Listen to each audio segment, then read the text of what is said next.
जय माता की। जय माता की। आप सबको नवरात्रों की शुभकामनाएं। और आज हम बातों के कारवां में आपको बताने जा रहे हैं कि आज है माँ कालरात्रि का दिन, यानी कि 7वां नवरात्रा। 7वां नवरात्रा माँ कालरात्रि को समर्पित है। माँ कालरात्रि माता का एक उग्र रूप है, जिनके गले में बिजली जैसी चमकने वाली माला है और इनके बाल खुले हुए हैं, अंधेरे जैसा काला रंग है और 4 हाथ हैं। और ये गंधर्व पर सवार है। इनके भोग में इनको गुड़ और गुड़ से बनी चीजें पसंद है। लेकिन फिर वही बात कि जो लिखा है कि गुड़ का भोग पसंद है, लेकिन मैं कहती हूँ अपने भाव से कुछ भी चढ़ाइए, माँ को स्वीकार्य है। पसंद है। और दूसरा, इनके मुंह से जब ये सांस लेते थे तो अग्नि निकलती थी, वो अग्नि दुष्टों का नाश करती है। माँ हमें निडर होकर जीवन की चुनौतियों से लड़ना सिखाती है और स्त्री जैसी भी हो उसको अपने लिए लड़ने की शक्ति देती है। और माँ सिखाती है कि स्त्री केवल कोमल नहीं है, वक्त आने पर वो कोई भी रूप धारण कर सकती है और किसी भी बुरी शक्ति का सामना कर सकती है। कालरात्रि माता ने रक्तबीज राक्षस जो था उसका वध किया था।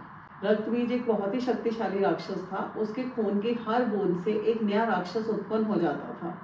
तो ये खत्म करने के लिए माता ने बहुत उग्र रूप धारण किया और उसका रक्त जमीन पर नहीं गिरने दिया और उसको स्वयं में ग्रहण किया। तो इस तरह से फिर माता ने अपने उग्र रूप से उस राक्षस का वध कर दिया। तो बोलो कालरात्रि माता की जय। कालरात्रि माता की जय। तो अब हम आपको बताएंगे अखंड ज्योत के बारे में। पूनम आपको अखंड ज्योत के बारे में बताएगी। देखिए, अखंड ज्योत हम जो भी जलाते हैं वो एक माता का, या जब पूजा के टाइम भी हम ज्योत जलाते हैं तो वो एक भगवान का या माता का आह्वान करते हैं, या हम मानते हैं कि वो उस रूप में प्रकट होकर हमारे सामने आते हैं। तो जब हम अखंड ज्योत जलाते हैं तो 9 दिन तक हमें ये लगता है कि माता हमारे घर में विराजमान है, और जैसे उसकी शक्ति चारों तरफ फैली हुई है, दुनिया में फैली हुई है, हम सोचते हैं कि ज्योत के रूप में जो प्रकाश चारों तरफ फैलता है वो माता का आशीर्वाद है, और माता की हर तरफ हमारे घर में नजर है। और प्रकाश के रूप में हम ये मांगते हैं कि जैसे ये प्रकाश फैल रहा है ऐसे ही हमारे घर में खुशहाली और पॉजिटिविटी आए। और एक और बात कहना चाहूँगी कि अखंड ज्योत भी जलाते हैं लोग और सुबह शाम भी जलाते हैं। तो वो जैसे हम हमेशा कहते हैं माँ को भाव पसंद है। बिल्कुल। चाहे आप सुबह शाम ज्योत जलाएं, चाहे आप अखंड ज्योत जलाएं, नवरात्रों में कभी भी जो भी आपकी इच्छा हो आप वो कर सकते हैं। तो माँ हमेशा प्रसन्न रहती हैं।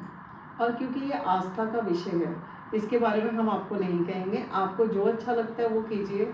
मैं भी अखंड ज्योत जलाती हूँ, और जिस भक्त को जैसे भावना से पूजा करनी है वो उनकी अपनी अपनी आस्था है। मैं सुबह शाम जलाती हूँ, मैं सुबह शाम मेरी आस्था है सुबह शाम ज्योत जलाने की, तो हम सुबह शाम भी जलाते। बिल्कुल। तो ज्योत हर रूप में, चाहे आप सुबह शाम जलाइए चाहे अखंड रूप में जलाइए, वो हम इसको माता का आशीर्वाद ही मानते हैं। और उसका प्रकाश फैलना एक यही मानते हैं कि जैसे ये प्रकाश फैल रहा है माँ, वैसे हमारे घरों में खुशहाली फैले। तो आप भी ज्योत जलाइए, आप भी पूजा कीजिए, और नवरात्रे आप सबके लिए बहुत बहुत शुभ हों। तो बोलिए जय माता की। कालरात्रि माता की जय। और हमें लाइक कीजिए, सब्सक्राइब कीजिए और हमारे साथ जुड़े रहिए ताकि आपको नई नई जानकारियां हम दे सकें। जयकारा शेरा वाली दा बोल सांचे दरबार की जय। जय माता।